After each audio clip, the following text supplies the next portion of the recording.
बिस्मिल्लाहिर्रहमानिर्रहीम। अस्सलाम वालेकुम students, welcome to my YouTube channel learn with Numan. आज की इस वीडियो के अंदर हम अपने फिजिक्स फर्स्ट ईयर के चैप्टर 6 का बहुत ही इंपॉर्टेंट टॉपिक करेंगे जो कि है कार्नोट इंजन और कार्नोट थ्योरम। ठीक है, तो वीडियो स्टार्ट करने से पहले आप लोगों से गुजारिश है कि चैनल को लाजमी सब्सक्राइब करें और वीडियोस को अपने क्लास वालों तक जरूर शेयर करें। स्टूडेंट्स, ये जो टॉपिक है ये आपकी फिजिक्स के अंदर भी मौजूद होगा, ये आपकी केमिस्ट्री के अंदर भी मौजूद होगा। अगर आप ग्रेजुएशन में जाएंगे इंशाल्लाह तो वहां पे भी ये टॉपिक होगा। और आज मैं आपको जिस लेवल का समझाऊंगा ये ग्रेजुएशन में भी बेसिकली इसी लेवल का होगा। मैं इसको कॉम्प्लिकेटेड नहीं करूंगा और आपको बहुत इंशाल्लाह अच्छे तरीके से इसको समझाने की पूरी कोशिश करूंगा और एट द एंड ये आपको इसकी मुकम्मल समझ आ जाएगी और आप बुक पे रट्टा मारे बगैर इसको अपने वर्ड्स के अंदर लिख सकते हैं। ठीक है, तो वीडियो स्टार्ट करने से पहले गुजारिश है कि चैनल को लाजमी सब्सक्राइब करें और क्लास वालों के साथ भी जरूर शेयर करें। स्टूडेंट, सबसे पहले हम देख लेते हैं कार्नोट थ्योरम क्या था।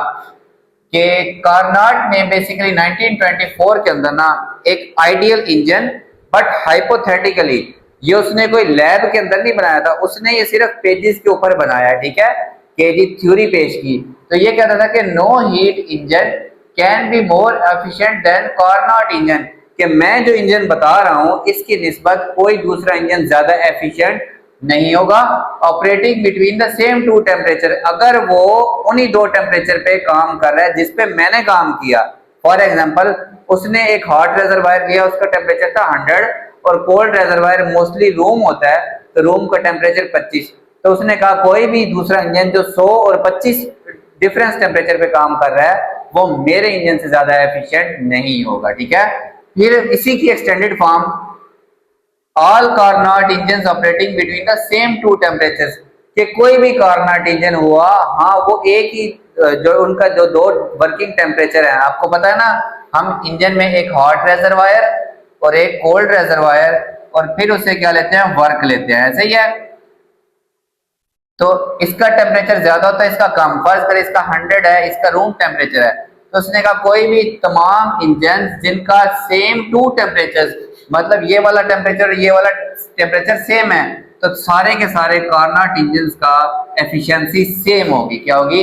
Same efficiency irrespective of nature of working substance, कि उनके अंदर वर्किंग सब्सटेंस कोई भी हुआ लेकिन उनकी एफिशिएंसी जो है वो क्या होगी स्टूडेंट्स, सेम होगी। ये उसका थ्योरम है। ठीक है, एक्सटेंडेड फॉर्म। अब स्टूडेंट्स हम देखते हैं कि उसका जो इंजन है वो किस तरह के प्रोसेस करता है। बेसिकली इसके इंजन में दो तरह के प्रोसेस होते हैं, एक आइसोथर्मल और एक एडियाबैटिक। ठीक है, तो आइसोथर्मल प्रोसेस स्टूडेंट्स कौन से होते हैं? जिनके अंदर टेम्परेचर रिमेन्स कांस्टेंट, ये चीज आपने जहन में रखनी है। ठीक है, और दूसरे होते हैं एडियाबैटिक, ऐसे प्रोसेसेस जिनके अंदर नो हीट कैन एंटर और लीव, कोई भी हीट सिस्टम में ना एंटर हो सकती है ना लीव कर सकती है। ठीक है, ये दो प्रोसेस उसने यूज किए थे। फिर इसके अंदर भी आइसोथर्मल एक्सपेंशन और कंप्रेशन। ठीक है, और एडियाबैटिक भी एक्सपेंशन और कंप्रेशन। बेसिकली आप कह लेंगे चार स्टेप्स हो जाएंगे। ठीक है, कौन कौन से? आइसोथर्मल एक्सपेंशन और आइसोथर्मल कंप्रेशन, और उसके साथ दो एडियाबैटिक एक्सपेंशन और एडियाबैटिक कंप्रेशन। एक्सपेंशन वाले दोनों इकट्ठे होंगे, कंप्रेशन वाले दोनों क्या होंगे स्टूडेंट्स, इकट्ठे होंगे। ठीक है, तो इसके बाद हम देख लेते हैं कंस्ट्रक्शन। या फिर उसने बताया था कि हीट इंजन जो कि आइडियल रिवर्सिबल साइकिल पे ऑपरेट कर रहा हो वो क्या होगा, मोस्ट एफिशिएंट होगा। ये कार्नोट ने हमें साबित करके दिखाया था। ठीक है, अब देखें स्टूडेंट्स, हम पहले इसकी कंस्ट्रक्शन देखते हैं कि बेसिकली कार्नोट इंजन में क्या क्या होता है। ठीक है, तो कार्नोट इंजन के अंदर एक तो जो वर्किंग सब्सटेंस है ना, जो हमारी गैस होगी वो आइडियल गैस होगी। ठीक है, जो हमारे सिलेंडर के अंदर जो हमारे पिस्टन वगैरह के साथ इंटरेक्ट करेगी वो क्या होगी, आइडियल गैस। फिर एक cylinder with conducting base only, इसका क्या मतलब है स्टूडेंट्स, ये सिलेंडर है ना, अगर ठीक है ये सिलेंडर है, अच्छा हमें इसके ऊपर क्या चाहिए, पिस्टन भी चाहिए। ठीक है, ये इसकी वाल्व हो गई, ये पिस्टन है। ठीक है स्टूडेंट्स, ये क्या है, पिस्टन है। ओके, ये उसके ऊपर मुख्तलिफ वेट पड़े हैं, दो वेट पड़े हैं फर्ज करें। ठीक है, इसके अंदर जो गैस है वो क्या है, आइडियल गैस है, और इसकी वॉल्स क्या हैं, इंसुलेटिंग इसका ये पिस्टन भी क्या है स्टूडेंट्स, इंसुलेटिंग है, ठीक है। तो मैंने क्या लिखा, विद कंडक्टिंग बेस ओनली, इसकी सिर्फ बेस इस किस्म की है कि बेस में से हीट सिस्टम में एंटर भी हो सकती है और लीव भी हो सकती है, ठीक है। उसके अलावा अब cold reservoir and hot reservoir, ये दो हमें रेजरवायर चाहिए होंगे। कोल्ड रेजरवायर को सिंक भी कहते हैं और हॉट रेजरवायर को सोर्स जो हीट दे सकता है और सिंक जो हीट ले सकता है, ठीक है। तो पहला स्टेप स्टूडेंट्स है इसका आइसोथर्मल एक्सपेंशन, गैस ने एक्सपेंड होना है, ठीक है। तो हम फर्ज करते हैं, consider an ideal gas at pressure P1 volume V1, ठीक है। इसका प्रेशर क्या होगा P1 और वॉल्यूम V1, एनक्लोज्ड इन सिलेंडर। ये इस सिलेंडर में क्या है स्टूडेंट्स, इनक्लोज है, बंद है, ठीक है। बुक पे ये एक्सप्लेनेशन नहीं लिखी हुई, अगर आपके टीचर्स आपको इजाजत देते हैं तो आप सिर्फ वो स्टेप्स लिख दीजिएगा, अदरवाइज आपको ये एक्सप्लेनेशन आनी चाहिए। अब स्टूडेंट्स क्या होता है, it is allowed to expand isothermally. For example students, मैं क्या करता हूं, इसके ये वेट उठा लेता हूं। जब मैं वेट उठाऊंगा तो ये पिस्टन ऊपर की तरफ आएगा, क्यों, प्रेशर ऊपर से कम हुआ ना स्टूडेंट्स। और जो गैस एक्सपेंड होती है वो कूल होती है, क्या होती है, ठंडी हो जाती है। तो लेकिन हमने ये कौन सा प्रोसेस लिया हुआ है, आइसोथर्मल, कि ये जो है क्या करेगी, इसका टेम्परेचर कांस्टेंट। तो कांस्टेंट कैसे रहेगा, ये तो ठंडी हो रही है, तो हम इसको रखेंगे हॉट रेजरवायर। कहां पे, हॉट रेजरवायर के ऊपर रखेंगे। ये यहां से हीट लेके अपना टेम्परेचर क्या करेगी, बराबर, ठीक है। As it takes heat from hot reservoir, इसने क्या किया, हॉट रेजरवायर से हीट ली एंड केप्ट टेम्परेचर कांस्टेंट, इसने अपना टेम्परेचर क्या रखा स्टूडेंट्स, कांस्टेंट, ठीक है। तो इस प्रोसेस के अंदर हमने सिलेंडर को किस पे रखा, हॉट रेजरवायर के ऊपर, यानी कि हमारे सोर्स के ऊपर रखा। ये हमारा कौन सा प्रोसेस है, आइसोथर्मल एक्सपेंशन, ठीक है। अब आप यहां लिखेंगे it's pressure becomes P2 volume, इसका वॉल्यूम चेंज होकर क्या आ रहा है V2, टेम्परेचर T ही रहा। टेम्परेचर क्या रहा स्टूडेंट्स, T1 था अगर पहले, तो टेम्परेचर क्या रहा स्टूडेंट्स, T1 ही रहा, ठीक है। अब देखें, इसको हम आइसोथर्म बनेंगे। आइसोथर्मल प्रोसेस के अंदर क्या बनती है, आइसोथर्म। तो ये ऐसे करके एक आइसोथर्म हमारे पास बन जाएगी, ठीक है। यहाँ पे था प्रेशर P1, वॉल्यूम था V1 और टेम्परेचर था T1, ठीक है। यहाँ पे प्रेशर होगा P2, वॉल्यूम V2 और टेम्परेचर T1 ही रहा। इसको A और B से हमने क्या किया, शो किया। ये हमारा कौन सा प्रोसेस है, आइसोथर्मल एक्सपेंशन। देखें स्टूडेंट्स, यहां पे वॉल्यूम था इसका V1, ठीक है, और ये बढ़ के वॉल्यूम, इस तरह वॉल्यूम बढ़ रहा है, क्या हो गया V2। यहाँ पे प्रेशर था इसका P1 और ये देखें प्रेशर कम हो गया, क्या होगा स्टूडेंट्स, P2 हो गया, ओके। अब स्टूडेंट्स इसके बाद सेकंड स्टेप आता है हमारे पास एडियाबैटिक एक्सपेंशन। पहले आपने दोनों एक्सपेंशन लिखनी है, फिर हमने दोनों क्या करनी है, अपनी कंप्रेशंस करनी है। Adiabatic expansion. अब एडियाबैटिक एक्सपेंशन क्या होती है कि जिसके अंदर ना हीट एंटर हो ना हीट सिस्टम से स्टूडेंट्स क्या हो, लीव कर सके, ठीक है। तो हम क्या करेंगे, हम इन this step cylinder is placed over an insulating base, कि हम इसको उठा के हॉट रेजरवायर के बजाय अब हम क्या करते हैं, ये हमारा सिलेंडर है ये, ठीक है, यहां पे अब हमने इसको इंसुलेट हॉट रेजरवायर के बजाय क्या रखा, इंसुलेटिंग बेस के ऊपर, ऐसी चीज के ऊपर रख दिया कि इसमें से अब हीट ना उधर जा सके ना इधर। और याद रखें इसकी वॉल्स पहले ही इंसुलेटर है, ये हमारा स्टेप 2 है। और इसका जो पिस्टन है ये भी क्या है, देखिए वॉल्यूम थोड़ा सा बढ़ गया था जब हमने वेट उठाया, ठीक है। एक वेट उठाया था, फर्ज करें एक पड़ा रहा और एक हमने उठा लिया, अब हमने दोबारा एक्सपेंड करना है तो मैंने दूसरे वाला वेट भी इसके ऊपर से उठा दिया, तो ये मजीद एक्सपेंड होगा। और गैस एक्सपेंड होती है तो वो कूल होती है। अब क्योंकि ना इसकी बेस में से हीट आ सकती है ना इसकी वॉल्व में से हीट आ सकती है, इसका टेम्परेचर यहाँ पे क्या हो जाएगा स्टूडेंट्स, कम। तो in this step due to expansion cylinder is placed over an insulating base. Due to adiabatic expansion,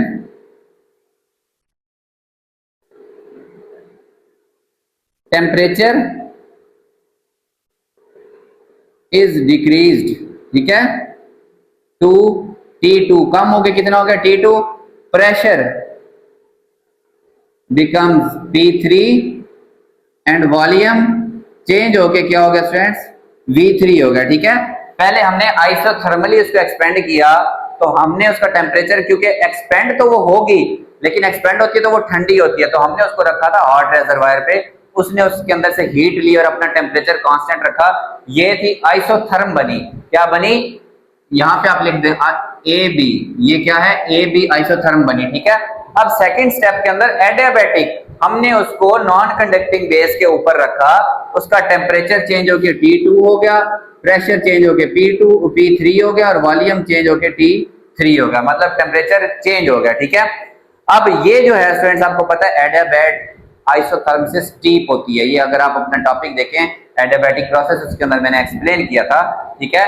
इस स्टेप के अंदर हमने इसको नॉन कंडक्टिंग बेस के ऊपर रखा, जब हमने ये दूसरा वेट भी इसके ऊपर से उठाया, ये एक्सपेंड होगी तो टेम्परेचर क्या होगा, कम।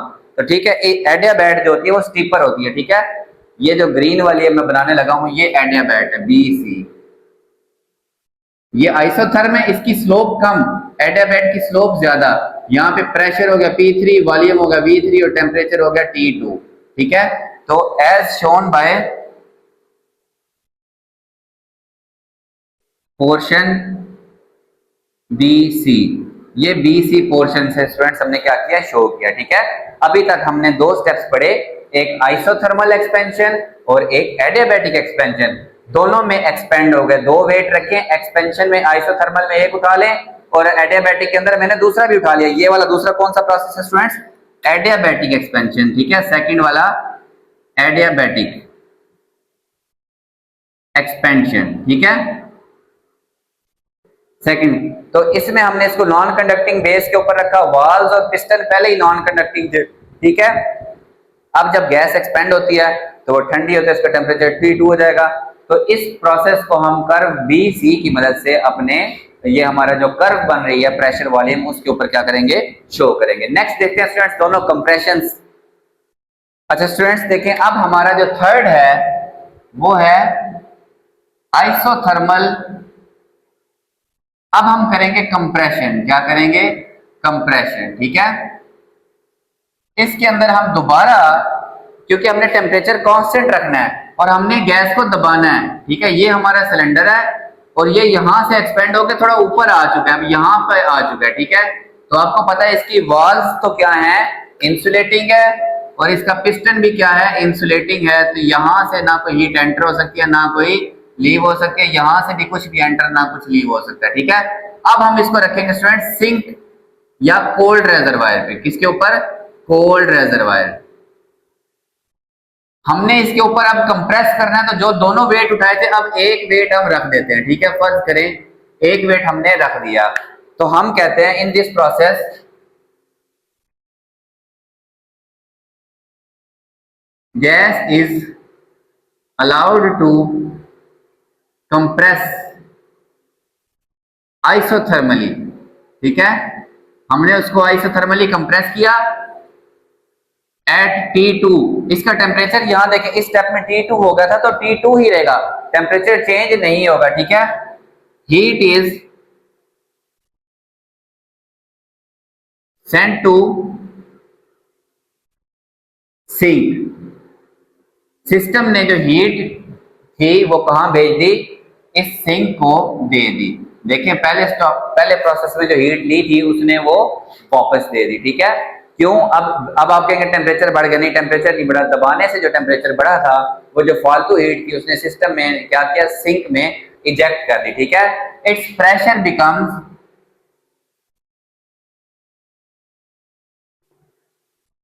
T3 यहाँ पे सॉरी P3 होगा तो P4 एंड वॉल्यूम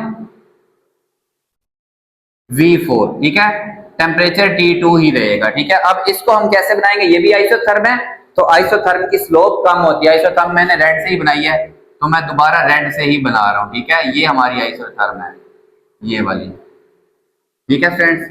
यहाँ पे प्रेशर हो गया P4, वॉल्यूम V4 हो गया, ठीक है, और टेम्परेचर T2 ही रहा, ओके। अब स्टूडेंट्स इसके बाद आखिरी स्टेप हमारा एडियाबैटिक, पहले आइसोथर्मल एक्सपेंशन, फिर एडियाबैटिक एक्सपेंशन, फिर आइसोथर्मल कंप्रेशन, अब एडियाबैटिक कंप्रेशन, ठीक है।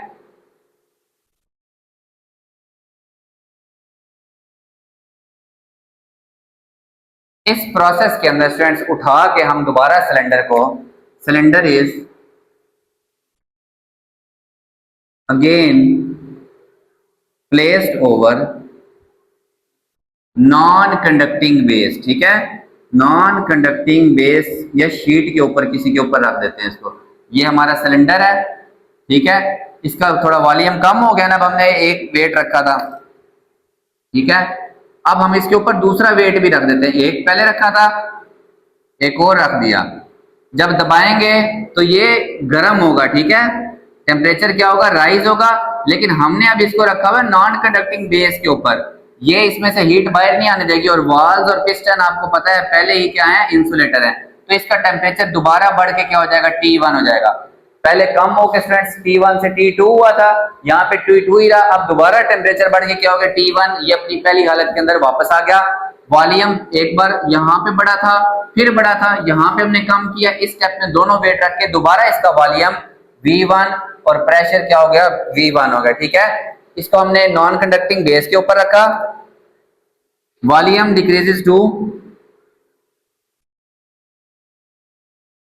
V1, pressure P1 and temperature T1, ठीक है।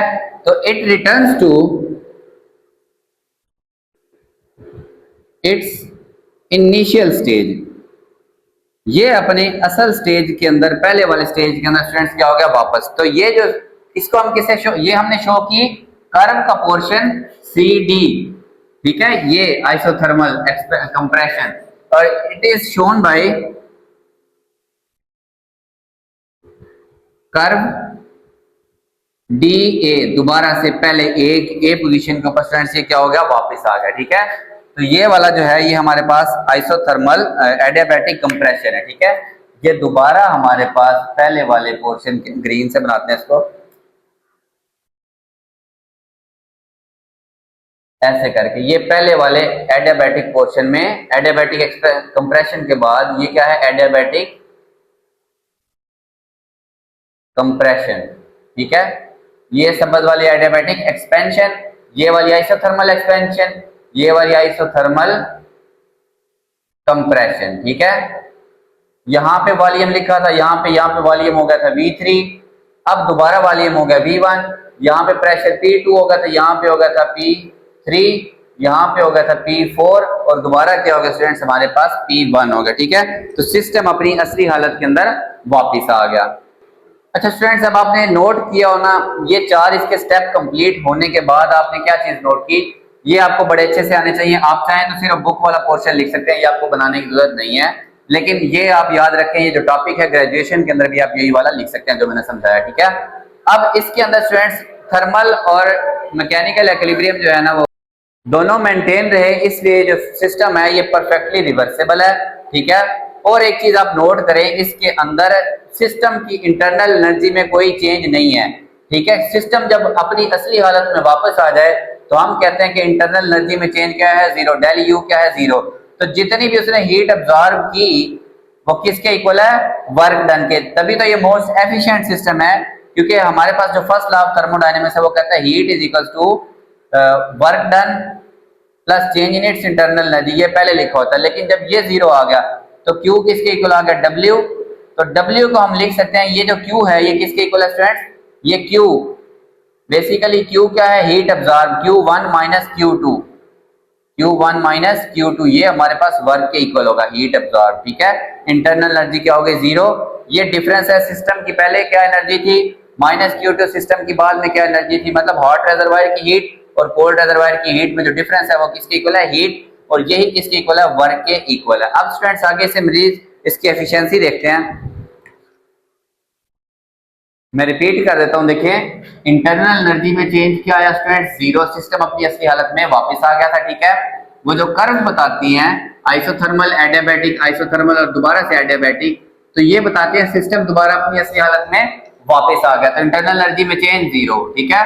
तो वर्क किसके इक्वल होगा स्टूडेंट्स, हमारे पास जो हीट उसने एब्जॉर्ब की Q1 माइनस Q2, ठीक है, ये थी हीट हाइट उसकी हॉट रिजर्वायर की, और ये किसकी थी, कोल्ड रिजर्वायर। इनमें जो डिफरेंस ऑफ हीट है वो हमारे पास किसके इक्वल होगा, वर्क डन के।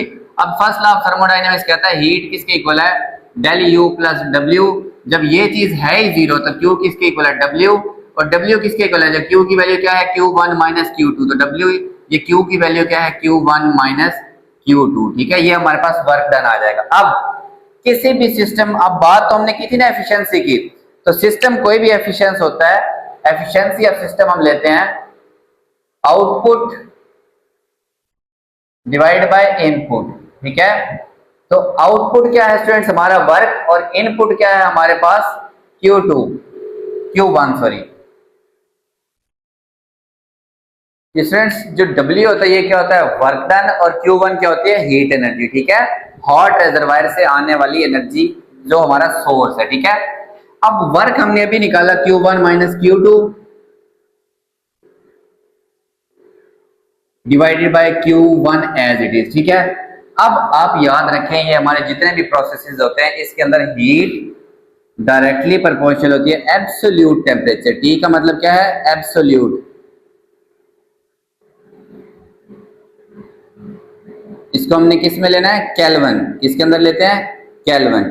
तो अगर Q1 है तो T1, अगर Q2 है तो T2, ठीक है। यहाँ पे हम लिख देते हैं Q1 का मतलब उस सोर्स का टेम्परेचर T1 है, Q2 का मतलब इसका टेम्परेचर T2 है, Q1 की जगह T1, अलग अलग डिवाइड करें तो T1 divide by T1 minus T2 divide by T1, तो स्टूडेंट्स ये कैंसिल होकर आ जाएगा 1 minus T2 divide by T1, ये आ जाएगी एफिशिएंसी। और अगर हमने परसेंटेज एफिशिएंसी निकालनी है तो हम इस चीज को क्या कर देंगे, 100 से मल्टीप्लाई, ठीक है। ये हमारे पास कार्नोट इंजन की एफिशिएंसी का फॉर्मूला है, ये हमें ड्राइव करने के लिए वो क्या देते हैं। अब आप एक चीज नोट करें कि ये जो टर्म है 1 minus T2 over T1 multiply by 100, ये है इसकी परसेंटेज एफिशिएंसी, ठीक है, इसको ईटा से लिखा हुआ है। अब स्टूडेंट्स अगर ये पूरी टर्म का आंसर 1 हो तो 1 मल्टीप्लाई बाय 100 कितनी, 100% एफिशिएंसी आएगी। इसका आंसर 1 कब आएगा, जब ये वाली टर्म T2 ओवर T1 किसके इक्वल हो, 0, और ये 0 कब हो सकती है, जब T2 0 है। Cold reservoir if it has 0 kelvin temperature, ठीक है, efficiency will be 100%। अगर T2 मतलब कोल्ड टेम्परेचर का रिजर्वायर हमारे पास 0 डिग्री केल्विन हो तो एफिशिएंसी 100% होगी, विच इज इम्पॉसिबल, ठीक है। हम 0 केल्विन नहीं अचीव कर सकते, T2 can not be equal to 0 kelvin, unachievable, ये क्या है स्टूडेंट्स, अनअचीवेबल है, ठीक है। और याद रखें हमारे पास ये जितने भी कोल्ड रिजर्वायर होते हैं ना, इनका टेम्परेचर ये हमारा रूम टेम्परेचर होता है। हम जितने भी एक्सपेरिमेंट कर रहे होते हैं, जो हमारे इंजन चल रहे हैं, तो हमारे एटमॉस्फेयर का टेम्परेचर या आप कह लेंगे रूम टेम्परेचर वो कितना होता है, 25 डिग्री सेल्सियस, तो वो 298 केल्विन बनता है, ठीक है। अब अगर हमें स्टूडेंट्स एफिशिएंसी बढ़ानी है तो ये चीज हमें कम करनी है। ये चीज कम करने का मतलब डिनोमिनेटर बढ़ाना पड़ेगा। T2 ओवर T1 को हम छोटा कर सकते हैं अगर हम T1 if temperature of hot reservoir is increased, अगर हम हॉट रिजर्वायर का टेम्परेचर बढ़ाएं एफिशिएंसी हमारे पास बढ़ सके। देखिए नीचे वाली टर्म बढ़ेगी तो इस टर्म का आंसर छोटा आएगा, तो 1 में से जितना कम चीज माइनस होगी वो जब 100 से मल्टीप्लाई होगा तो आंसर उतना ही क्या आएगा, बड़ा। देखें अगर 1 में से सिर्फ 0.02 माइनस हो तो आंसर तकरीबन 1 ही आएगा, तो एफिशिएंसी 100 के करीब होगी। अगर 1 में से आपने 0.5 माइनस कर दिया तो जब ये 100 से मल्टीप्लाई होगा तो एफिशिएंसी आपके पास कितनी रह जाएगी, 50% रह जाएगी। ठीक है, तो जितना ज्यादा T1 बड़ा हो जाएगा, हमारे सोर्स का टेम्परेचर जैसे जैसे बढ़ेगा तो हमारे पास एफिशिएंसी स्टूडेंट सिस्टम की क्या होती जाएगी, इंक्रीज करती जाएगी। ठीक है, तो ये हमारे पास था कार्नोट इंजन। देखिए इसमें सिस्टम में कोई लॉस नहीं होता, सिस्टम में कोई चेंज नहीं आता, लिहाजा this is the most efficient system. ठीक है, कोई भी क्वेश्चन हो आप टॉपिक से रिलेटेड मुझसे पूछ सकते हैं। आपने ये मेजॉरिटी बुक वाला याद रखना है, ज्यादा डिटेल आपको याद रखने की जरूरत नहीं है। हाँ समझे जरूर, वो जो 4 स्टेप्स मैंने किए थे वो आप 2 बार जरूर वीडियो देखें, वीडियोस को अपने फ्रेंड्स के साथ जरूर शेयर करें और चैनल को जरूर सब्सक्राइब करें। अल्लाह हाफ़िज़ फ्रेंड्स।